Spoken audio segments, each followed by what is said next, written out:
How to reset settings on iPhone. Hey everyone, welcome back to the channel.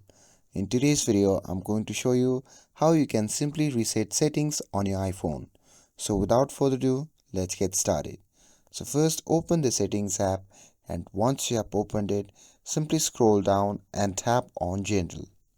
And now in the General section, you simply need to scroll down all the way to the bottom and tap on Transfer or Reset iPhone. Now tap on the reset button, and after tapping on that, a pop-up menu will appear.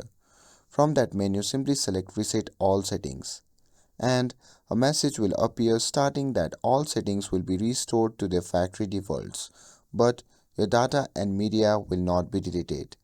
Apple Pay cards, saved keys and passes will be removed, and Bluetooth connection may be lost. And if you are sure, you can simply tap Reset All Settings and your iPhone will restart with their default settings.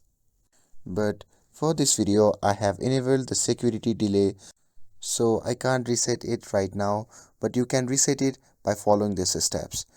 And once your iPhone restarts, you can reconfigure your settings as needed.